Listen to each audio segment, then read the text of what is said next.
Today, we're gonna take these 2 bags of recycling back. In Canada, we get like 5 cents a thing.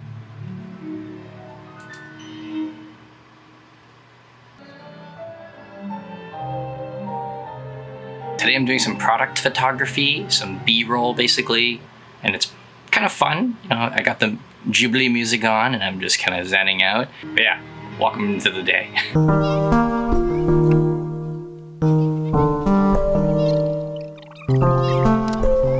I just saw there's a new Spaceballs 2 announcement and got a little bit emotional watching that because I love Spaceballs and it's gonna be good times. Now we're gonna carry on with our day. It is a Friday, made a big mess. I'll clean it up later. I also wanna show off I went through my library again because I moved my shelf here into the office area and I just wanna show, these are like my favorite books. Let me know if there's any standouts for you. The Arnold book, Marley and Me, 10 Acres Enough, Outliers, World War Z, The Road. What's this one? How to Speak Cat. Bushcraft, Impro, Martian, Jurassic Park, Lost World, Stars. Actually, I lied. That's not my favorite books. It's just a list of books I curated to look good in the background when I'm doing meetings. I lied, but did I get your attention? I think we get 10 cents a can and a milk jug thing. Oh, yeah. So 2 bags. He's a little rowdy. Anyway, we're gonna go return them. Leave in the comments how much money you think we'll get back. Just looking at the bags. Could be rich. I like that. Okay, I'm going in. Last chance to make your guesses for how much money we're gonna make. It's gonna be a lot. I'm gonna guess $3.15. I'm gonna guess at least $5. She don't believe that.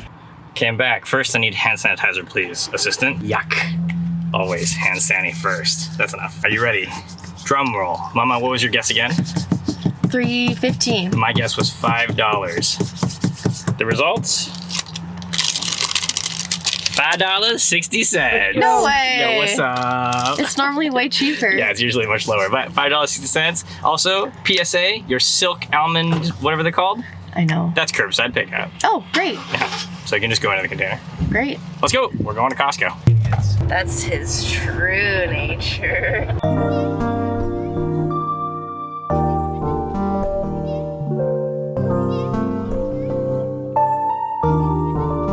I'll censor it because it's bare feet. I gotta censor that twice. Okay, so we're going to Costco now because Sherry has one thing on our list. Tell me what the one thing is. Paper towel. Be honest. Aren't we getting several things? No, just paper towel and bread. Bread. We are now officially in my least favorite place on the planet. It's Costco. Now don't get me wrong, I don't hate all Costcos. I just really hate this one in Nanaimo. People here are unruly, to say the least. Very inconsiderate. Well, it's because it's too small. I think that's the problem. It's like it's too small, so people get stressed out. Me and my boy here. PlayStation 5. You know, honestly, my friend filmed at Costco once for like a LinkedIn video, and called him a coward. But I'm feeling the pressure. We lost Mama like instantly. We're technically done, but waiting for Mom to get a treat. As you may or may not know, Costco does not provide bags. They sometimes give you a box, but we didn't buy enough stuff to need a box. So in the car we always have a bunch of bags.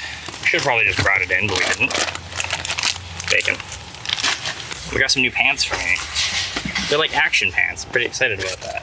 Okay, Costco haul in a Walmart bag. You're helping, buddy. You're doing good. You're lifting that. Well, we survived our excursion, so I'm back to my nook, my corner, my desk. So I'm gonna edit now for, not the rest of the day, but for a little while here. And then we'll see what else we do on this fun little Friday we've got. It's been a minute since my last check-in, because I kind of got sidetracked. Everybody was napping. I finished my edits. And then I played a little bit of Heroes of the Storm, just to not use my brain for a minute. And then I stumbled across this video from Alex O'Connor YouTube channel. I don't know if you guys are familiar, but it's pretty awesome. I'm a big fan of Rhett and Link, and especially Rhett's deconstruction journey. I think the whole thing is just fascinating. So I've been listening to this podcast episode for the last hour while playing Heroes of the Storm, and I don't have much to say about it. I just kind of wanted to shout it out. Like, obviously it's got almost 3 million views. It doesn't need me to shout it out, but if you're interested in sort of a really sober and clear telling of a deconstruction from Christianity, Rhett's is really, really lovely. Anyway, I'm gonna go spend some family time now, but tonight I'm going to rehearsal for Improv Fringe show that we're doing in Nanaimo. That's right. I've got a show in the Nanaimo Fringe. I have a team. We're developing a format. It's a long form. It's an hour-ish long form, and it's really exciting. I wanted to mention too, I'm going to put the camera down. Yesterday was the last day of my conservatory program. I'm going to take a 2-ish month break from doing the weekly classes. It's just, I'm doing too many things, and I'm feeling dragged very thin, and it's all on me. It's just me saying yes to everything. This summer I'm still doing the Fringe, so I still rehearsal for that. I'm still doing 1 improv day a month on a Sunday, so that's beginner class at 3:30, something at 5:30, and then a 7:30 jam. And then I'm still signed up to do a summer camp, an improv summer camp in July. So I'm still doing lots of improv, but just having one less thing on my plate is really a relief. Oh yeah, also, let's move over here, because I'm working on my journey to being able to do a pull-up. I'm kind of recording myself trying once a day to do my hang.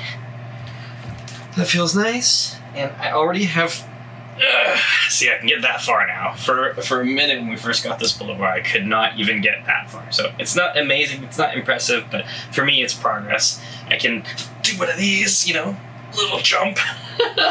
But no chin-up yet. That's day 2 of trying to do a chin-up every day.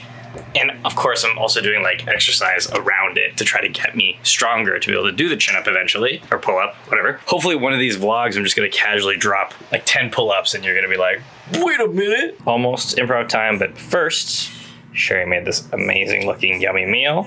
It's actually HelloFresh. It's true, we still use HelloFresh after all this time. Like once a month. Like once a, just drop my potato. This is potatoes, gumbums, pork meatballs. Also, I'm getting really into Jesse Gold, R&B singer. My son likes him too.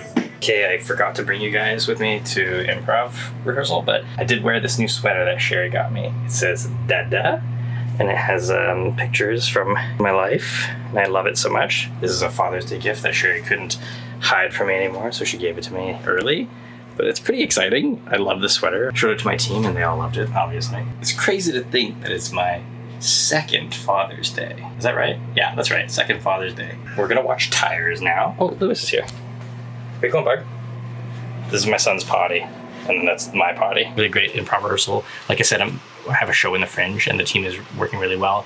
We're actually developing a format. It's like a modification of an existing format, but technically it's original-ish. You know, there's no real original anything anymore, but you know, I think it'll be new for Nanaimo, and that's exciting to think about on its own. I want to give one piece of improv wisdom, like I always do, and it's that during rehearsal today, we were talking about, you know, crosstalk.